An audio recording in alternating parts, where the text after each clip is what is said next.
Some people are born warriors, others are forged in fire. But what happens when someone who seems destined to fail discovers that their greatest weakness might actually be their most powerful weapon? This is the story of a young woman who stood at the edge of defeat, watching her dreams crumble with every failed exercise, every disappointed look from her instructors, every whisper from fellow recruits who had already written her off. She was the one everyone expected to quit, the one who couldn't even complete basic training exercises while others excelled effortlessly. But sometimes the universe has a different plan. Sometimes, when everything seems lost and failure feels inevitable, a single moment can rewrite destiny. For her, that moment came wrapped in orders she never wanted, leading her into a situation that would either destroy her completely or transform her into something no one saw coming.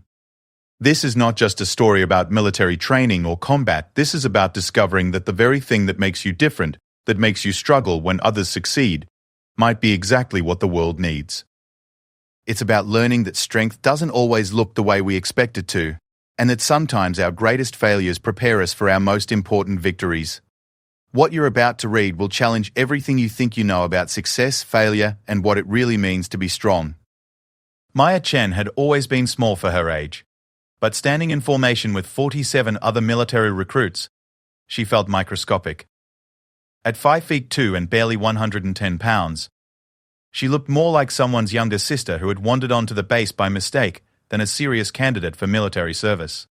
The morning sun beat down mercilessly on the training ground as Drill Sergeant Morrison paced in front of them, his boots creating small clouds of dust with each deliberate step. The other recruits stood at attention, their uniforms crisp and their postures perfect. Maya tried to mirror their stance, but her shoulders kept wanting to hunch forward, a habit she had developed during years of trying to make herself invisible in school hallways. She had joined the military for the same reason many others did, seeking structure, purpose, and a way to prove herself. But 3 weeks into basic training, she was beginning to wonder if she had made the biggest mistake of her life. Training had started before dawn, as it always did.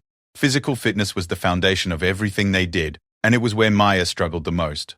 While other recruits powered through push-ups, she shook and trembled, managing only half the required number. During rope climbing exercises, she would make it halfway up before her grip failed and she slid back down, her palms burning and bleeding despite the gloves. The obstacle course was her biggest nightmare, a series of walls, trenches, and barriers that seemed designed specifically to highlight every physical limitation she possessed.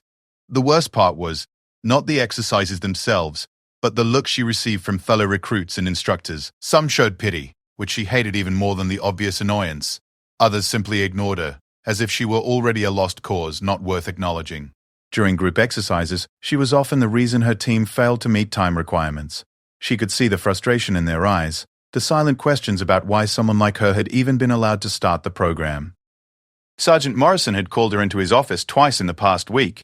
The first time, he had been direct but not unkind, explaining that military service required certain physical standards and asking if she felt she could meet them with more time and effort. Maya had assured him she could, though privately she was beginning to doubt it herself. The second meeting had been shorter and more pointed. He had mentioned the possibility of transferring to a non-combat role, or even honorable discharge, if she felt the physical demands were too much. Maya had grown up in a small town where her family ran a struggling restaurant. Her parents had immigrated from Taiwan with nothing but determination and a few family recipes. They had worked 18-hour days to build something from nothing, never complaining, never giving up, even when customers were few and bills were many. Maya had watched them persevere through challenges that would have broken other people, and she had inherited their stubborn refusal to quit. But watching and doing were two different things, and for the first time in her life, she was facing something that pure determination might not be enough to overcome. The dining hall conversations were the hardest to endure. Other recruits would discuss their progress, comparing scores and times, sharing tips for improvement. Maya would sit quietly, picking at her food, listening to them talk about achieving personal bests, while she struggled to meet minimum standards. Some tried to include her in conversations, offering encouragement or advice, but their kindness somehow made her feel worse. She did not want to be anyone's charity case or inspirational project. Her bunk was in a bay with 11 other women, and she had learned to recognize the sounds that meant lights out was approaching. The others would settle into easy conversations about home, relationships, or plans for weekend leave. Maya would lie in her narrow bed, staring at the ceiling, replaying the day's failures, and wondering how long she could continue before someone made the decision for her. During weapons training, she showed slightly more promise. Her small hands handled firearms well, and her naturally steady nerves helped with marksmanship. But even this small success was overshadowed by her performance in other areas. Physical fitness scores were weighted heavily in overall evaluations, and no amount of shooting accuracy could compensate for her inability to complete a standard conditioning workout. The breaking point came during a field exercise in the 4th week. The recruits were required to complete a 12-mile march carrying full gear, including weapons, ammunition, and survival supplies. The total weight of the pack and equipment was nearly 60 pounds, more than half of Maya's body weight. Other recruits adjusted their straps and settled into a sustainable pace, but Maya struggled from the first mile. The straps cut into her shoulders, and her legs began to shake before they had covered half the distance. She fell behind the main group, then behind the stragglers, until finally she was walking alone with only an instructor for company. Staff Sergeant Williams, a woman in her 30s who had served 2 tours overseas, matched Maya's increasingly slow pace without comment for several miles. Finally, Maya stopped completely. She could not take another step without collapsing, and her pride was the only thing keeping her from asking to quit. Sergeant Williams stopped beside her, neither offering help nor pushing her to continue. They stood in silence for several minutes, the rest of the group disappearing around a bend in the trail ahead of them. When Maya finally looked up, expecting to see disappointment or impatience, she was surprised by the expression on the sergeant's face. It was not pity or frustration, but something closer to understanding. Williams had been watching Maya struggle for weeks, noting not just her failures but her refusal to give up despite them. She had seen recruits with much better physical capabilities quit when faced with less adversity. The conversation that followed would stay with Maya for months afterward. Williams did not offer empty encouragement or false promises that everything would work out. Instead, she talked about different kinds of strength, about the mental toughness required to keep going when everything in your body and mind was screaming to quit. She mentioned that the military needed many different types of people, that raw physical power was important but not the only quality that mattered in real-world situations. They walked the remaining miles together at Maya's pace, arriving at the checkpoint nearly 2 hours after the rest of the group. Maya expected consequences, extra duties, or formal warnings about her performance. Instead, she was simply marked as having completed the exercise, though well outside the time standard. That night, she lay in her bunk, wondering what Williams had seen in her that she could not see in herself. The next morning brought new challenges and new opportunities to fail. Maya approached them with the same determination she always had, but something had shifted slightly. She began to notice things about herself and others that she had missed before. During combat simulations, while other recruits focused on aggressive tactics and overwhelming force, Maya found herself thinking about positioning, timing, and patience. She noticed details that others missed, patterns in instructor behavior that could be useful. Her physical limitations remained unchanged, but her perspective was beginning to evolve. She started to understand that her struggles were teaching her things that came easily to others might never learn. Failure was becoming a harsh but effective teacher, showing her creative solutions and alternative approaches that natural ability might have made unnecessary. The other recruits were beginning to notice changes too, though they might not have been able to articulate what was different. Maya was still the smallest and physically weakest among them, but she was also becoming something else. She was developing a quiet intensity, a focused determination that was different from the loud confidence displayed by some of her peers. Week 5 began with an announcement that would change everything. The training company would be divided into smaller groups for specialized exercises, each group focusing on different aspects of military operations. Some would work on direct combat tactics, others on logistics and support operations, and still others on reconnaissance and intelligence gathering. Maya assumed she would be assigned to a support role, something that would accommodate her physical limitations while still allowing her to complete the program. She had made peace with this possibility, understanding that not everyone could be a frontline soldier. But when the assignments were posted, her name appeared on a list that surprised everyone, including herself. She had been selected for advanced tactical training, a program that typically went to the top physical performers and those showing exceptional leadership potential. The assignment made no sense based on her performance to date, and several other recruits questioned whether there had been a mistake. Maya wondered the same thing but was afraid to ask, worried that drawing attention to it might result in her being moved to something else. The advanced tactical program was scheduled to begin the following week, and Maya spent the weekend wondering what she had gotten herself into. She knew she was not ready for more intense physical challenges, and she could not understand why she had been chosen for something that seemed designed for people with completely different abilities than her own. What she did not know was that her selection had been the result of careful observation by multiple instructors over the previous weeks. They had noticed qualities in her that raw test scores and physical benchmarks did not capture. Her persistence in the face of obvious struggle had caught their attention, but more importantly, they had observed her analytical approach to problems and her ability to remain calm under pressure. The tactical training program was not just about physical fitness and aggressive action. It required strategic thinking, patience, and the ability to adapt when initial plans failed. These were areas where Maya's experiences with struggle and failure might actually become advantages, though she had no way of knowing this yet. As the weekend ended and Monday approached, Maya prepared herself for what she assumed would be an even more intense version of the physical challenges she had been failing.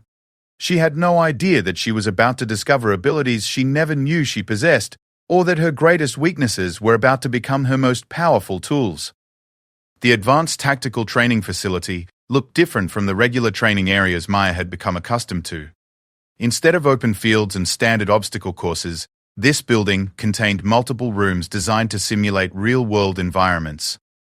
Urban settings, wooded areas, and even mock buildings created a maze-like complex where lighting, sounds, and visibility could be controlled and changed without warning. Maya reported to the facility early Monday morning, along with 11 other recruits, all of whom had performed significantly better than her in traditional metrics. She recognized most of them as the top performers from various categories, people who had consistently scored in the upper percentiles on fitness tests, marksmanship, and leadership exercises. Standing among them, she felt like an obvious mistake waiting to be corrected. Captain Rodriguez, the officer in charge of the program, addressed the group without ceremony. Unlike the drill sergeants they were accustomed to, she spoke in a normal tone, explaining rather than commanding. The tactical training program, she told them, was designed to identify recruits with potential for specialized operations that required more than standard military skills. Physical fitness remained important, but it would be balanced against mental agility, strategic thinking, and the ability to perform under psychological pressure. The first exercise was unlike anything Maya had experienced in basic training. Each recruit was placed alone, in a room designed to look like an abandoned office building. The objective was simple in concept, but complex in execution: navigate through the space to reach a specific location while avoiding detection by instructors acting as opposing forces. There were no time limits, no physical obstacles to overcome through strength or speed. Success depended entirely on observation, planning, and patience. Maya entered her assigned room and immediately felt a strange sense of relief. For the first time since arriving at basic training, she was facing a challenge that did not require her to be faster, stronger, or more physically capable than anyone else. The room was dimly lit, filled with overturned furniture, papers scattered on the floor, and multiple pathways between obstacles. She could hear movement somewhere in the space, indicating the presence of the instructors she needed to avoid. Where other recruits might have moved quickly and decisively, Maya's natural caution became an advantage. She spent several minutes simply observing, listening to patterns of movement, noting how shadows fell across different areas, identifying which routes offered the most cover. Her small size, which had been such a disadvantage during physical exercises, allowed her to move through spaces that larger people could not navigate quietly. She discovered that her weeks of failure had taught her something valuable about patience. While others might feel pressure to act quickly and demonstrate decisive leadership, Maya had learned to wait, to think, to consider alternatives before committing to action. She moved through the exercise methodically, taking advantage of every piece of cover, every moment when the instructor's attention was focused elsewhere. When she finally reached the objective, she had done so without being detected once. More importantly, she had completed the exercise faster than most of the other recruits, not through speed, but through efficiency. By taking time to plan her route and move carefully, she had avoided the delays that came from having to backtrack or wait for opportunities after being spotted. Captain Rodriguez reviewed the results with each recruit individually. When Maya's turn came, she expected to be told that her performance was adequate but needed improvement in other areas. Instead, the captain asked detailed questions about her approach, her decision-making process, and the factors she had considered while navigating the exercise. Maya found herself explaining strategic concepts she had not even realized she was thinking about. The conversation revealed something that surprised both of them. Maya's struggles in basic training had forced her to develop analytical skills that came naturally to very few people. While others relied on physical ability and confidence to overcome obstacles, she had learned to study problems from multiple angles, to identify weaknesses and opportunities that were not immediately obvious, and to find creative solutions when conventional approaches were not available to her. Over the following days, the exercises became more complex. Recruits worked in teams to solve tactical problems, planned operations with incomplete information, and faced scenarios where initial strategies had to be abandoned when circumstances changed unexpectedly. Maya found herself contributing ideas that others had not considered, pointing out potential problems with plans that seemed sound on the surface. Her teammates began to notice her insights, though they struggled to reconcile her analytical abilities with her poor performance in traditional training. During one exercise involving the coordination of a mock rescue operation, Maya identified a flaw in the team's approach that could have resulted in complete failure. Her suggestion for an alternative strategy was initially met with skepticism, but when they tested both approaches in simulation, her method proved significantly more effective. The psychological pressure exercises were particularly revealing. Recruits were placed in high-stress situations designed to test their ability to think clearly when everything around them was chaotic and threatening. Loud sounds, flashing lights, simulated emergencies, and time pressure were combined to create an environment where most people struggled to maintain focus and make rational decisions. Maya discovered that her experience with chronic stress from struggling in basic training had prepared her for this in ways that traditional success could not have. She had learned to function while feeling overwhelmed, to think clearly despite internal panic, and to maintain focus when everything seemed to be going wrong. The artificial stress of the exercises was intense but manageable compared to the real stress she had been living with for weeks. During one particularly challenging scenario, Maya was part of a team tasked with extracting simulated civilians from a hostile environment. The exercise was designed to be nearly impossible, with constantly changing conditions, limited resources, and conflicting information about threats and opportunities. Most teams approached it as a traditional military operation, focusing on speed, firepower, and aggressive action. Maya's team initially followed the same approach, but when their first two attempts failed catastrophically, she suggested a completely different strategy. Instead of trying to overpower the obstacles, she recommended using misdirection, patience, and careful timing to achieve their objectives. Her approach required precise coordination and the ability to wait for exactly the right moment, skills that most of the recruits had never needed to develop. The exercise took nearly 4 hours to complete, much longer than typical training scenarios, but Maya's team was the only one to successfully accomplish their objective without casualties. More importantly, their success came through methods that could be applied to real-world situations where traditional approaches might fail or be unavailable. Captain Rodriguez began assigning Maya to leadership roles in subsequent exercises, something that would have been unimaginable weeks earlier. Her leadership style was completely different from what instructors typically saw in military training. Where others led through confidence and decisive action, Maya led through careful analysis and collaborative problem-solving. She was more likely to ask questions than give orders, more interested in understanding problems completely than in demonstrating authority. Her fellow recruits responded to this approach in ways that surprised everyone, including Maya herself. Teams under her leadership consistently outperformed expectations, not because they worked harder or faster, but because they worked more intelligently. Maya's habit of questioning assumptions and looking for alternative approaches encouraged others to think more creatively and consider possibilities they might otherwise have missed. The transformation was not just professional, but personal as well. Maya began to understand that her struggles in basic training had not been evidence of her inadequacy, but preparation for challenges that required different kinds of strength. Her failure to meet traditional standards had forced her to develop capabilities that standardized testing could not measure, but real-world situations desperately needed. She also began to see her physical limitations differently. Instead of viewing her size and strength as disadvantages, she started to recognize situations where they could be beneficial. Small spaces that others could not navigate, the ability to move quietly, reduced resource requirements, and less threatening appearance in certain scenarios all became potential tactical advantages rather than limitations to overcome. The other recruits were adjusting their perceptions as well. The person they had initially seen as the weakest member of their training group was revealing capabilities that none of them possessed.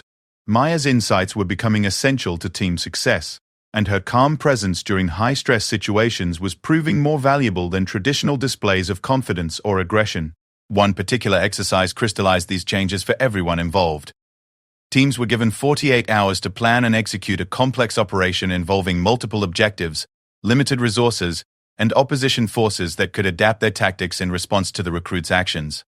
It was designed to simulate the kind of extended, evolving challenge that military personnel might face in real deployment situations. Maya's team was assigned what initially appeared to be the most difficult set of objectives, requiring them to gather intelligence, coordinate with simulated local populations, and achieve strategic goals without triggering larger conflicts. Traditional military training emphasized decisive action and clear command structures, but this scenario required subtlety, patience, and the ability to work within complex political and social dynamics.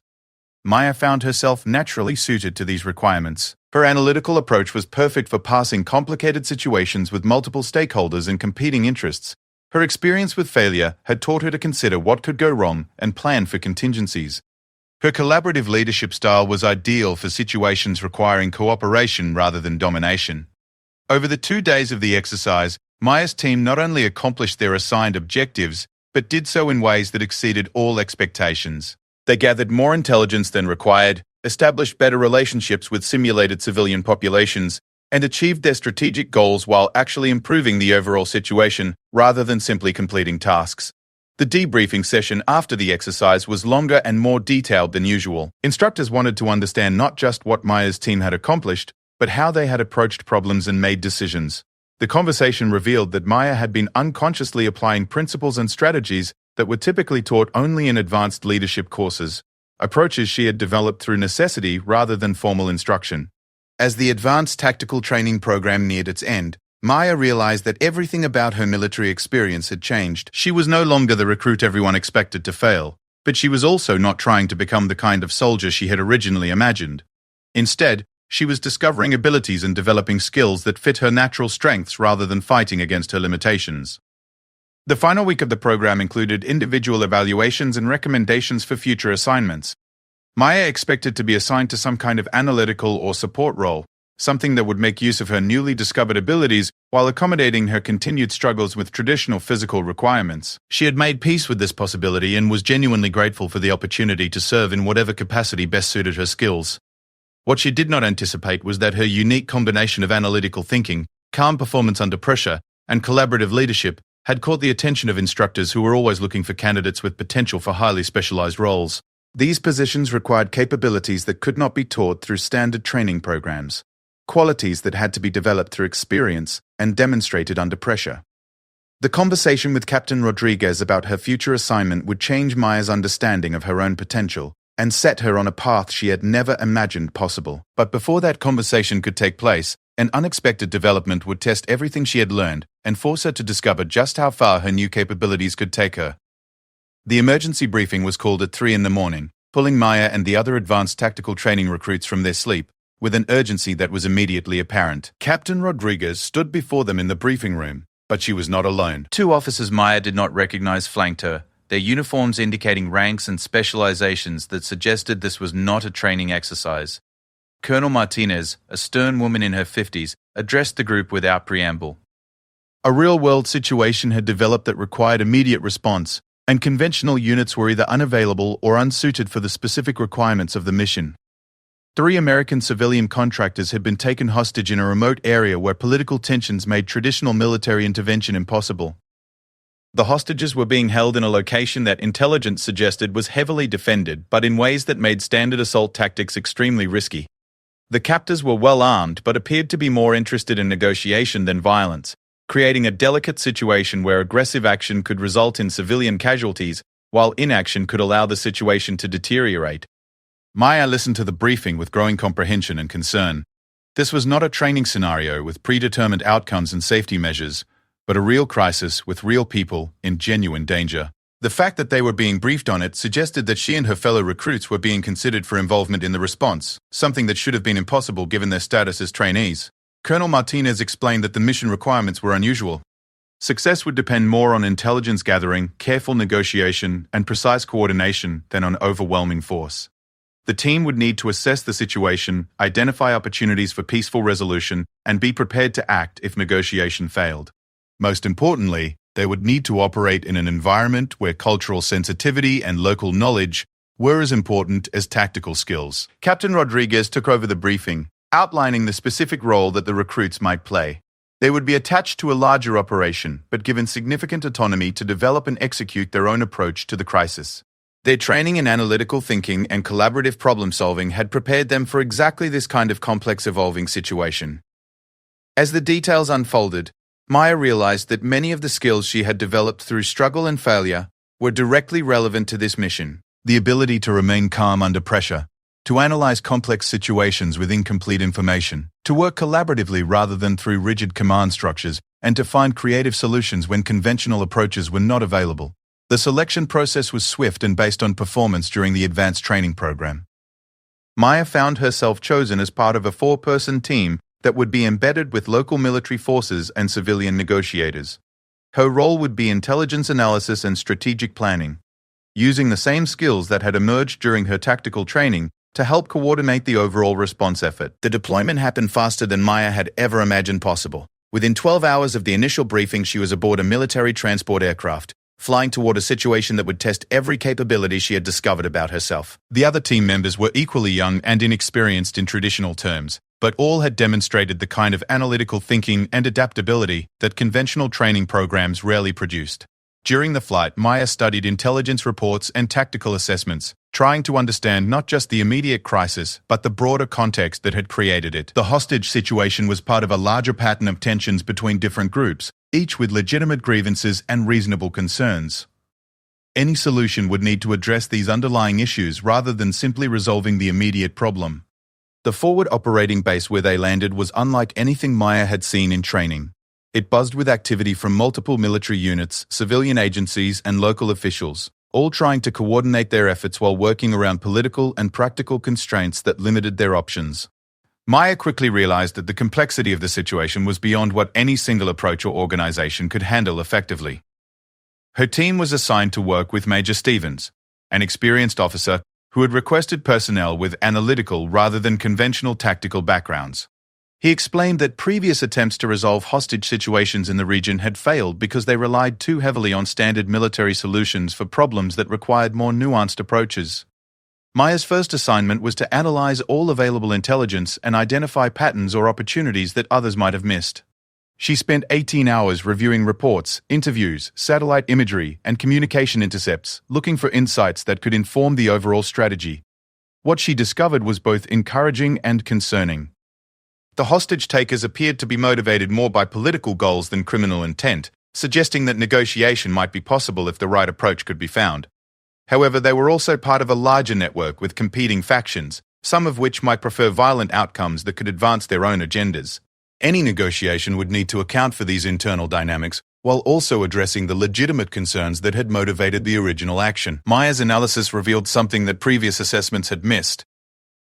The location where the hostages were being held was not chosen randomly, but had symbolic significance related to historical grievances that were central to the broader conflict. Understanding this symbolism was crucial for any negotiation strategy, as it suggested ways that concessions could be structured to address underlying issues rather than just immediate demands. Her insights were incorporated into the overall strategy, but Maya soon realized that analysis alone would not be sufficient. The situation was too dynamic and unpredictable for any predetermined plan to work effectively. Success would require real-time adaptation based on constantly changing circumstances. Exactly the kind of challenge she had learned to handle during her tactical training. When the initial negotiation attempts stalled, Maya was asked to join the planning team for alternative approaches. Her small size and unthreatening appearance were identified as potential advantages for certain types of contact with local communities who might have information about the hostage takers. More importantly, her collaborative approach to problem-solving was seen as essential for working with the cultural intermediaries who would be crucial to any peaceful resolution. The breakthrough came when Maya suggested an approach that no one else had considered. Instead of focusing on the immediate hostage situation, she recommended addressing the broader symbolic and political issues that had motivated the action. This would require a more complex negotiation process, but it offered the possibility of resolving not just this crisis, but preventing similar situations in the future.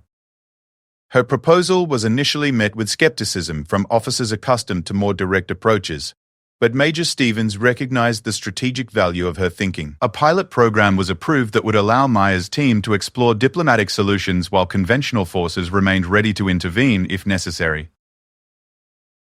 The next phase of the operation required Maya to work directly with local leaders, community representatives, and cultural experts to develop a negotiation framework that could address the underlying issues while securing the release of the hostages. This was far beyond anything she had trained for, but her experience with collaborative problem-solving and her ability to remain calm under pressure proved essential. Working 18-hour days, Maya helped develop a proposal that offered meaningful concessions on symbolic issues while maintaining security requirements and protecting the interests of all parties involved. The negotiations were complex and often seemed on the verge of collapse, but her patient analytical approach helped identify compromise positions that others had missed. The most critical moment came when one faction of the hostage-takers threatened to abandon negotiations and resort to violence. Maya was asked to participate in a direct communication attempt, using cultural intermediaries to convey the potential benefits of the proposed agreement. Her role was to provide real-time analysis of responses and suggest modifications to the approach based on what they learned from each exchange. The conversation lasted 6 hours, conducted through intermediaries and electronic communications that allowed for careful consideration of each statement and response.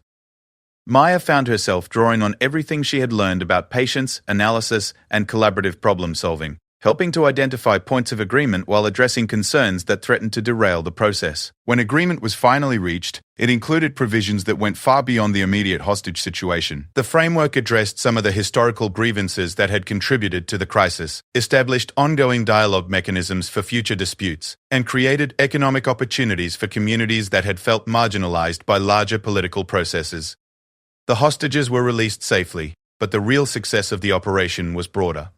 The approach Maya had helped develop became a model for addressing similar situations throughout the region, preventing numerous potential crises and establishing new patterns of cooperation between groups that had been in conflict for generations. The recognition that followed was overwhelming for someone who had expected to fail basic training just months earlier. Maya received commendations from multiple levels of command. But more importantly, she was offered opportunities for advanced training and specialization that would have been unimaginable when she first struggled with simple physical fitness requirements. Her success had not come from overcoming her original limitations, but from discovering how those limitations had prepared her for challenges that conventional strength and confidence could not address. The patience she had learned through repeated failure, the analytical skills she had developed when straightforward approaches were not available to her, and the collaborative instincts she had cultivated when she could not rely on personal dominance, had all proven essential for real-world situations that standard military training could not fully prepare people to handle.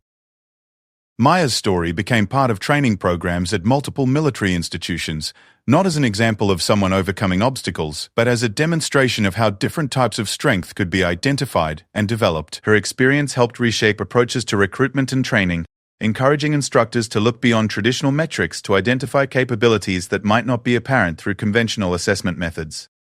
More personally, Maya's understanding of her own potential was completely transformed. She was no longer someone who had barely survived basic training, but someone who had discovered unique abilities through the process of struggling with conventional requirements. Her limitations had not disappeared, but they no longer defined her. Instead, they had become part of a broader set of capabilities that included strengths most people never had the opportunity to develop. The assignment that followed would take her to other complex situations where analytical thinking, cultural sensitivity, and collaborative problem-solving were more important than traditional military skills. She would work with international organizations, civilian agencies, and local communities to address conflicts that had resisted conventional approaches for years. Maya Chen had entered military service, hoping to prove that she could meet standard requirements despite her physical limitations. Instead, she had discovered that her greatest contributions would come from capabilities that existed outside those standards entirely. The order that changed her fate had not made her into the kind of soldier she had originally wanted to become, but it had revealed possibilities she had never imagined and prepared her for a form of service that was uniquely suited to her actual strengths. Her journey from someone who could not survive basic training to someone whose analytical and collaborative abilities were essential for complex international operations demonstrated that strength comes in many forms, and that sometimes our greatest struggles prepare us for our most important contributions. The young woman who had once struggled to complete a simple obstacle course had become someone whose insights could help resolve conflicts and prevent crises on an international scale. The story of her transformation would inspire many others who felt inadequate according to conventional measures, showing them that different does not mean inferior, and that the qualities that make us struggle in one context might be exactly what the world needs in another. Maya's fate had been rewritten not through overcoming her limitations, but through discovering how those limitations had shaped capabilities that were rare, valuable, and essential for challenges that traditional training could never fully address.